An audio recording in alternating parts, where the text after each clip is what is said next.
Merlin dan Satya sama-sama menoleh sambil tersenyum lebar. Berusaha menghilangkan rasa gugup dan bersikap setenang mungkin. Jangan sampai Prayoga curiga mereka terlibat kebohongan Cassandra soal janin yang keguguran dan kasus mendorong Nadira. Pak Prayoga, Merlin tersenyum ramah, ada apa, Pak? Apa yang ingin Anda bicarakan? Prayoga berdiri tepat di depan mereka. Wajahnya tampak biasa saja. Dan ini justru lebih menegangkan. Ekspresi Prayoga sulit dibaca. Saya mau to the point, karena waktu saya juga tidak banyak. Apa kalian terlibat? Dek. Astaga, Merlin dan Satya seakan terkena serangan jantung lagi dan untuk yang kesekian kali. Berbicara dengan Derek saja, mereka sudah senam jantung. Apalagi sekarang berbicara dengan Prayoga, bisa-bisa jantung mereka copot dan jatuh ke perut. Terlibat apa maksud Pak Prayoga? Cassandra sudah keguguran sejak 3 bulan yang lalu.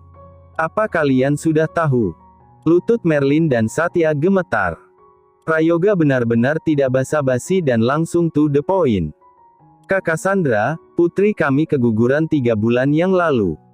Astaga, kenapa tiba-tiba Anda menanyakan pertanyaan tidak masuk akal begitu? Putri kami baru saja keguguran kemarin, Pak Prayoga. Anda sendiri juga melihat kan Cassandra dibawa ke ruang UGD dan ditangani oleh dokter-dokter rumah sakit yang ahli. Mereka mengatakan Cassandra keguguran, tepat di hati itu. Keguguran karena ulah menantu Anda yang satunya, si Nadira, gadis kampung itu.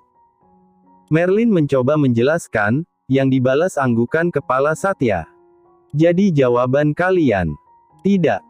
Merlin dan Satya semakin gugup. Dahi mereka sampai berkeringat.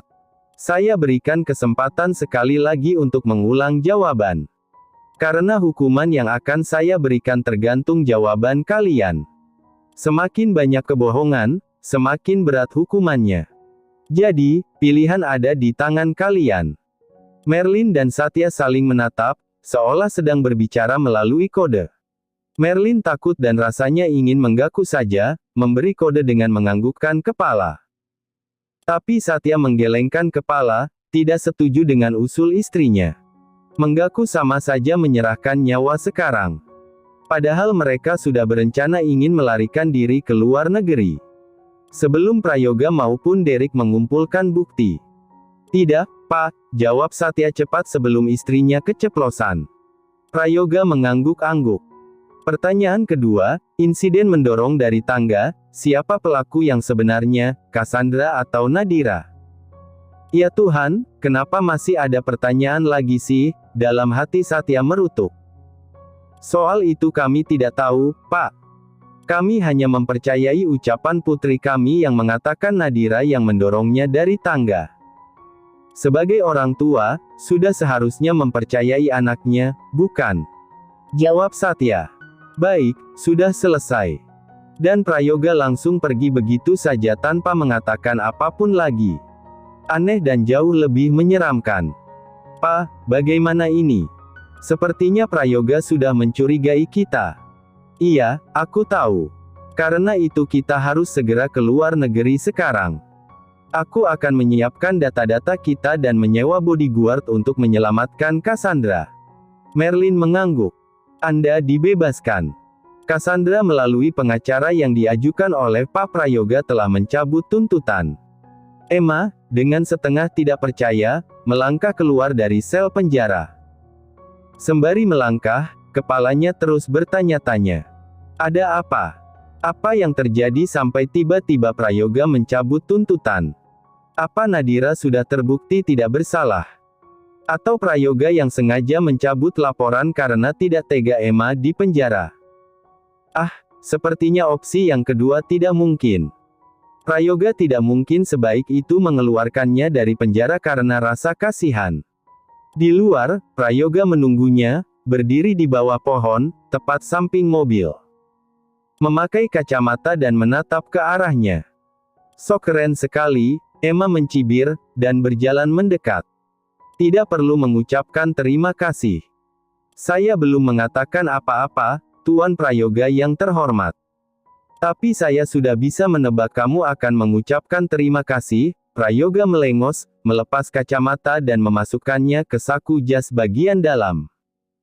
Sejak dulu sampai sekarang, rasa percaya diri kamu tidak berubah. Narsis sekali. Prayoga kembali menatap Emma. Sepertinya semua hal tentangku sangat membekas dalam ingatanmu, sampai kamu mengingat detail-detail kepribadianku. Semua orang yang mengenal kamu pasti tahu kamu itu sangat narsis. Cuma kamu doang yang mengatakan itu. Prayoga berdecak. Sudahlah, saya kesini bukan untuk bertengkar dengan kamu, tapi saya ingin bertanya beberapa hal. Prayoga membuka pintu mobil dan masuk ke dalam, lalu menurunkan kaca mobil dan menatap Emma dari jarak yang lebih dekat, sebab posisi Emma tepat berada di samping pintu mobil. Masuk.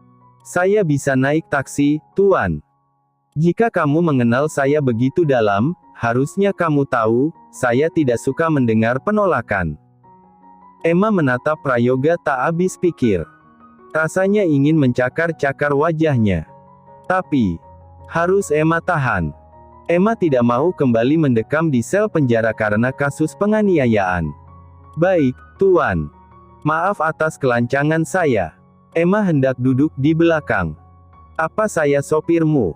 Mendengar teriakan Prayoga, Emma buru-buru membuka pintu mobil dan duduk di sampingnya. Berani sekali kamu duduk di belakang. Saya pikir tidak sopan jika saya duduk bersebelahan dengan majikan. Ya kalau di belakang, kamu juga menganggap saya sebagai sopir. Saya tidak begitu. Diamlah. Prayoga melajukan mobil, sementara Emma menarik nafas sabar untuk yang kesekian kali. Mobil melaju pelan di jalanan Jakarta yang padat merayap. Sekitar 10 menit berlalu, tidak ada pembicaraan antara mereka. Prayoga fokus menyetir, Emma melempar pandangan keluar jendela. Hingga terdengar suara demenan keras Prayoga, membuat Emma tidak mau menatap padanya. Aku sudah mencari tahu, CCTV di hotel, aku sudah mendapatkannya dari pihak hotel. Ternyata Merlin datang ke sana, menyuap kepala keamanan dan menyuruh kepala keamanan mengaku bahwa CCTV hotel rusak. Tidak mungkin kamu tiba-tiba menyelidiki begitu saja, pasti ada alasannya. Kenapa? Kenapa tiba-tiba menyelidiki ulang? Dia memang sangat mengenalku, batin Prayoga. Ceritanya panjang, tapi yang jelas kejahatan Cassandra terbongkar. Ternyata Cassandra sudah keguguran 3 bulan yang lalu saat insiden lampu jatuh di pesta resepsi pernikahan Sagara. Cassandra pura-pura hamil dan memakai bantalan perut. Lalu saat dia jatuh dari tangga, Cassandra memanfaatkan momen itu untuk memfitnah Nadira. Emma lega sekali mendengarnya, seperti beban batu yang menindih pundaknya lepas. Kalau begitu, tunggu apa lagi, tangkap Merlin, Satya, dan Cassandra. Jebloskan mereka ke penjara. Dan ini juga bukan pertama kalinya. Cassandra pernah memberikan krim malam mengandung merkuri pada Nadira. Untung saja saat itu aku mengetahui lebih awal dan memberikan krim itu pada pembantu lain. Orang-orang seperti mereka, akan sulit berubah jika tidak benar-benar diberikan hukuman yang setimpal. Saya masih mengumpulkan kejahatan mereka yang lain. Mengumpulkan bukti sebanyak mungkin, agar mereka mendekam di penjara lebih lama. Aku setuju. Masukkan juga kasus krim itu, aku akan menjadi saksi di persidangan untuk Cassandra.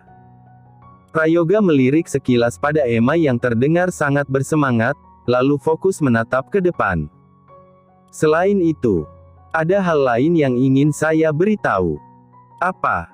Kabar ini pasti akan membuat Emma terkejut, tapi akan lebih baik jika Emma mendengar sekarang. Nadira, dia diculik. Seketika itu Emma membeku. Diculik? Maksudnya kamu menculik Nadira? Prayoga langsung menoleh dengan mata memicing. Kamu dan Natasha kompak sekali ya, sama-sama menuduhku menculik Nadira. Kalau bukan kamu siapa? Mana saya tahu.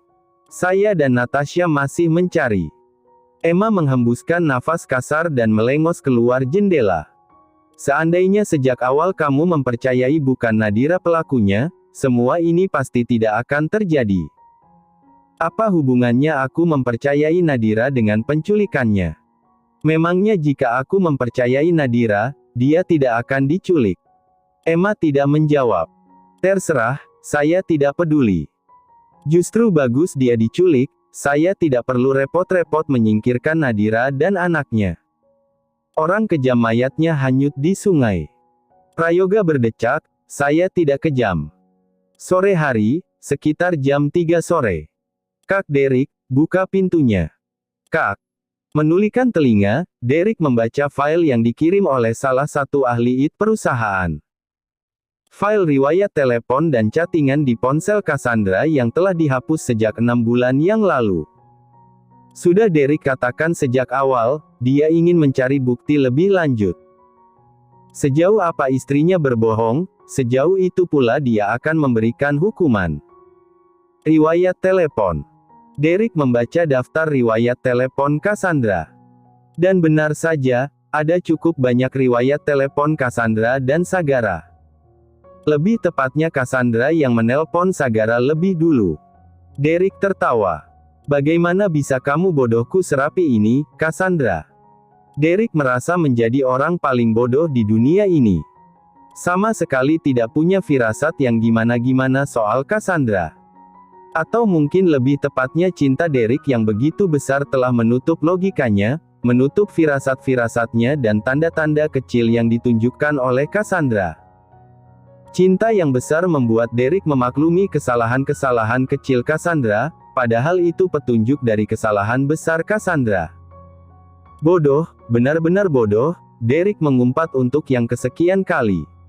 Sejak tadi, tak terhitung berapa kali Derek mengumpat.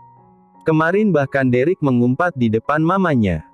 Seumur hidup itu pertama kalinya Derek melakukannya. Demi melindungi penjahat sialan Cassandra. Sekarang rasanya, Derek malu bertemu mamanya. Derek lanjut membaca riwayat chat Cassandra. Dan kemarahannya semakin menjadi-jadi melihat riwayat chattingan mereka. Namun yang lebih membuatnya terkejut, grup chat Cassandra dan keluarganya. Kenapa Cassandra mencurigai kedua orang tuanya dalam dibalik kecelakaan Sagara? Apa mereka terlibat? Kak Derrick, buka pintunya Kak. Sejak 3 jam yang lalu, Cassandra terus berteriak dan memohon dikeluarkan, sampai-sampai tenggorokannya sakit.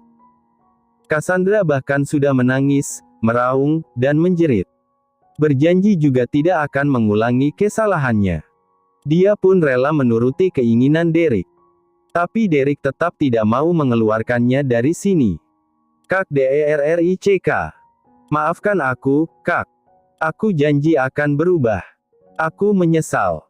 Kata-kata menyesal Cassandra menggelitik perut Derek. Kamu menyesal karena ketahuan.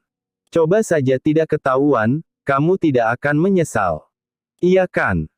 Kamu akan terus bersandiwara, seolah-olah menjadi istri yang sangat mencintaiku, sampai kamu punya celah bercerai denganku, lalu balikan dengan Sagara. Iya kan? Tidak, Kak. Aku nggak mau cerai dengan Kak Derrick. Aku juga nggak mau balikan dengan Sagara. Aku membencinya sekarang. Aku benci Sagara. Aku hanya mencintai Kak Derek. Derek berdecik, mau kamu ngomong kata cinta sampai mulut berbusa pun aku tidak akan peduli.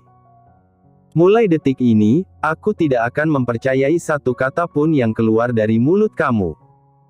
Kecuali apa, Kak? Derek beranjak dari sofa ruang tamu menuju ke kamar tamu, tempat Cassandra disekap, yang letaknya tidak jauh dari ruang tamu. Jawab dengan jujur pertanyaanku. Apa orang tua kamu dalang dibalik kecelakaan Sagara? Hening sekitar 5 detik. Aku tidak tahu, Kak. Aku tidak ikut campur untuk urusan itu. Aku benar-benar tidak tahu. Tapi orang tuaku tidak mungkin melakukan itu. Untuk apa juga mereka mencelakai Sagara? Karena Sagara terpilih menjadi CEO, dan kedua orang tua kamu ingin punya menantu CEO, itu kan yang kalian bahas di grup chat. Tidak, Kak, grup chat itu. Mau bilang editan lagi. Dari dalam kamar, Cassandra tersentak mendengar bentakan Derek. Jawab saja. Orang tua kamu terlibat atau tidak? Belum sempat ada jawaban dari Cassandra, tiba-tiba pintu utama dibuka paksa oleh 6 orang laki-laki yang berpakaian serba hitam. Mereka terlihat membawa senjata pisau di tangan masing-masing. Laga mereka seperti perampok. Tapi jika memang perampok, perampok mana yang merampok siang benderang? Derek mengerutkan dahi, siapa kalian? Di mana Nona Cassandra? Dan saat itulah Derek bisa menebak siapa yang menyuruh mereka. Duh kok lama ya, Pak? Merlin mondar-mandir, sekarang mereka ada di hotel dekat bandara. Mereka akan kabur menuju ke Jerman. Sudah ada 3 tiket di tangan mereka. Tiket untuk Prayoga, Merlin, dan tentunya untuk Cassandra. Tapi terhitung sudah 1 jam setelah Prayoga menyuruh 6 bodyguard untuk menjemput Cassandra di rumah Derek, mereka belum datang juga. Pak, penerbangan kita 30 menit lagi. Kenapa mereka belum datang juga? Apa jangan-jangan Derek berhasil mengalahkan mereka? Tenang, Ma. Tenang. Tidak mungkin Derek mengalahkan mereka. Mereka orang-orang pilihan. Pemilik jasa sewa bodyguard yang Papa hubungi, memilihkan bodyguard kelas A yang hebat. Katanya jago bela diri, pandai menggunakan senjata, dan ahli strategi. Mereka pasti bisa melumpuhkan Derek. Apalagi Derek sendirian di rumah, dia sedang lengah, tidak mempersiapkan apa-apa untuk menghalau serangan mereka. Paling ada pembantu, tukang kebun, dan satpam, tapi mereka jelas tidak bisa bela diri. Aku yakin mereka bisa membawa Cassandra. Merlin sedikit lebih lega mendengar kata-kata menenangkan dari suaminya. Aku tidak menyangka Derek, Prayoga, Sagara mengetahui rencana kita. Padahal kita sudah menyusun rencana serapi mungkin. Ternyata mereka tidak sebodoh yang kita kira, ucap Satya. Kalau mereka bodoh, tidak mungkin perusahaan mereka bisa berkembang sebesar itu. Satu-satunya alasan kenapa mereka tidak mencurigai kita karena mereka mempercayai kita. Jadi jika ada bukti-bukti kecil yang mengarah pada Cassandra, mereka tidak akan percaya. Sampai akhirnya bukti-bukti kecil itu menumpuk jadi bukti besar dan mengarah pada kita. Akhirnya beginilah, kita terjebak dengan rencana kita sendiri sebelum menemukan solusi. Merlin tak kuasa menahan tangis. Sejak awal kita salah. Salah sudah membohongi mereka. Apa kita minta maaf saja, Pak? Kita akui kesalahan kita. Mungkin saja mereka mau memaafkan kita dan meringankan hukuman kita. Jangan bodoh kamu. Kamu mau dipenjara seumur hidup. Aku juga tidak mau. Tapi kalau kita kabur dan mereka menemukan kita, mereka pasti akan menghukum kita lebih berat. Kita lawan. Kita juga bukan keluarga yang bisa diremehkan. Di tengah-tengah percakapan mereka, ponsel Satya berdering. Ada panggilan dari ketua bodyguard. Sebelum mereka beraksi, Satya sudah meminta kontak mereka. Halo. Halo, Pak, saya sudah tiba di parkiran, Nona Cassandra bersama kami. Satya berdiri dan bersorak. Berhasil. Sesuai dugaan. Mereka berhasil membawa Cassandra. Baik, saya segera ke sana. Satya mengakhiri panggilan. Ada apa, Pak? Tanya Merlin. Mereka sudah sampai di sini, Ma. Mereka berhasil membawa Cassandra. Beneran? Iya. Akhirnya sekarang Merlin bisa benar-benar tersenyum lega. Tak menunggu lama, mereka langsung membawa 2 koper, keluar dari kamar hotel menuju ke parkiran. Hati mereka berbunga-bunga. Senang tak terkira akhirnya rencana mereka berhasil. Sekarang mereka bisa keluar negeri dan bersembunyi. Setibanya di parkiran bawah tanah yang sepi, Satya dan Merlin disambut oleh Cassandra bersama 6 bodyguard. Ma, Pa, Cassandra meneteskan air mata. Sayang, Merlin bahagia melihat putrinya. Begitu juga Prayoga yang terlihat sangat bahagia. Mereka sama-sama berlari menghampiri putri mereka, namun tiba-tiba langkah mereka terhenti saat melihat Derek dan Prayoga turun dari mobil. Apa-apaan ini? Bagaimana bisa Prayoga dan Derek berada di sini? Harusnya para bodyguard itu berhasil mengalahkan Derek dan membawa Cassandra ke sini. Hanya Cassandra, bukan dengan Derek juga. Pa, mereka menjebak kita. Cassandra tak kuasa menahan air mata. Menjebak. Satya dan Merlin saling menatap bingung, hingga terdengar tawa dari Derek. Kalian pasti mengira sekarang saya babak belur di rumah dihajar oleh bodyguard yang kalian kirim. Iya, kan? Kalian lupa sedang berhadapan siapa? Kalian pikir saya semudah itu dibodohi? Apa kalian tidak pernah mendengar uang itu memperlicin jalan? Benar, saat 6 bodyguard itu menyerang, Derek terkejut. Namun dia berhasil menguasai suasana. Derek bernegosiasi, jika mereka mau bergabung menjadi bodyguard-nya, Derek akan membayar 5 kali dari uang yang dibayarkan tuan mereka.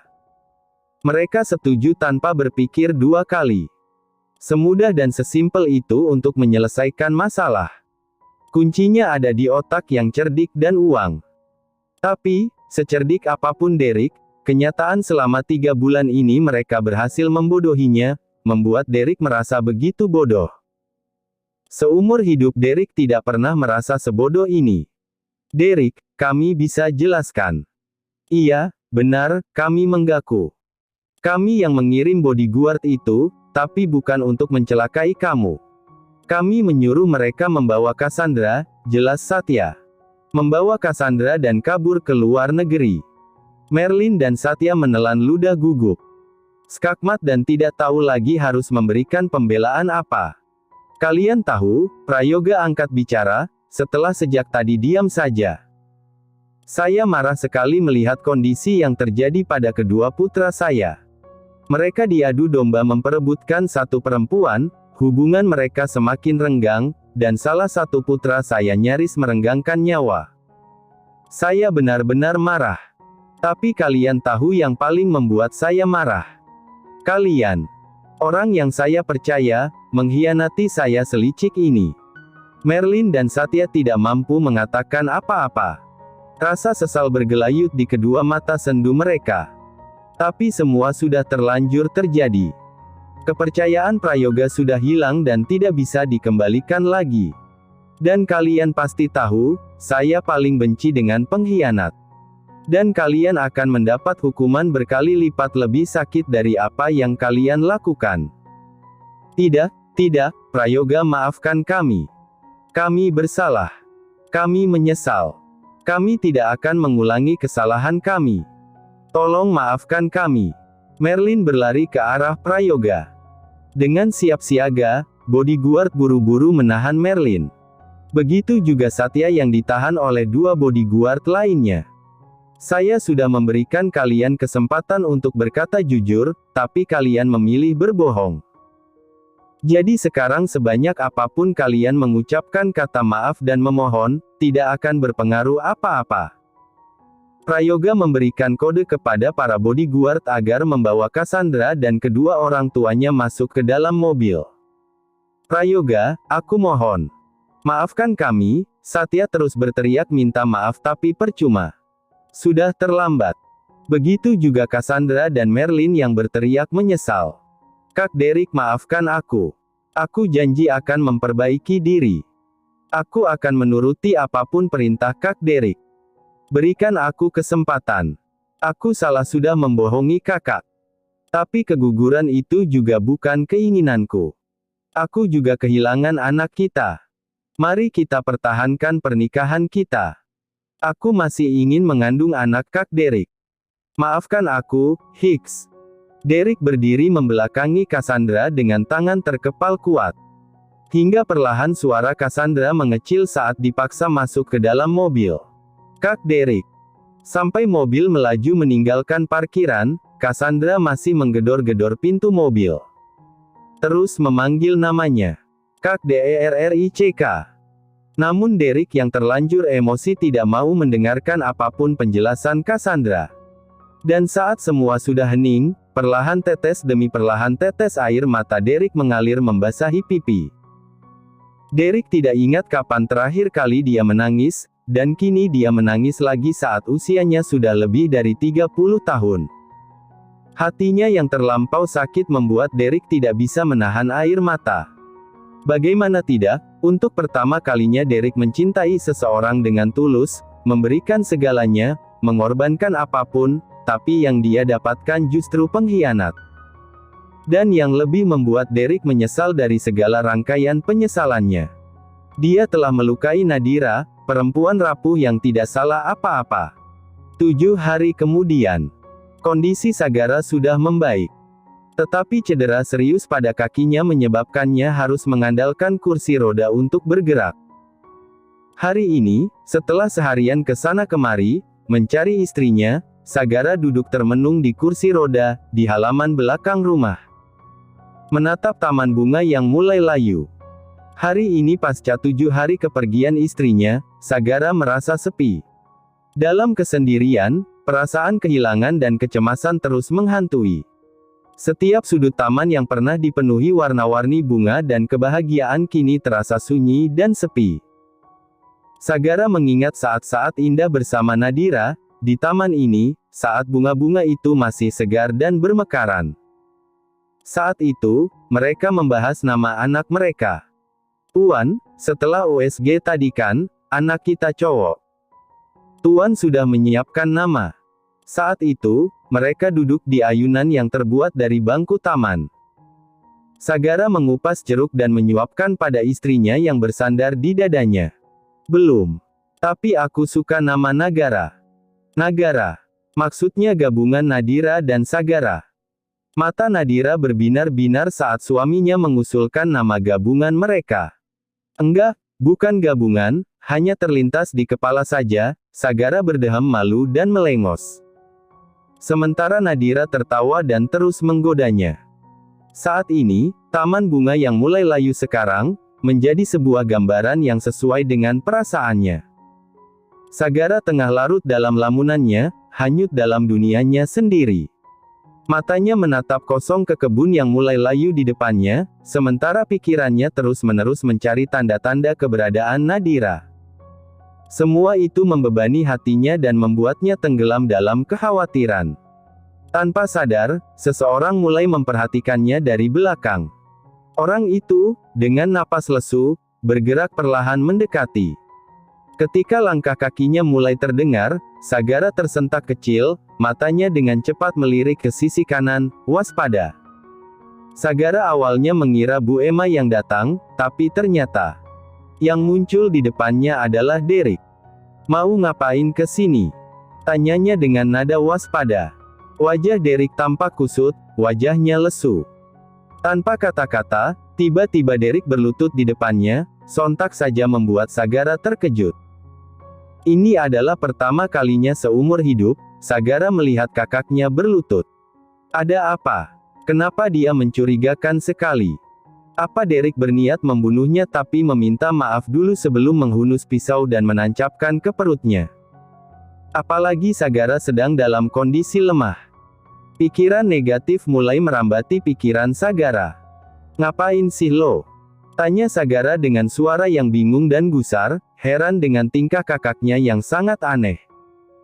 Apa dia mulai gila setelah tahu istrinya berkhianat?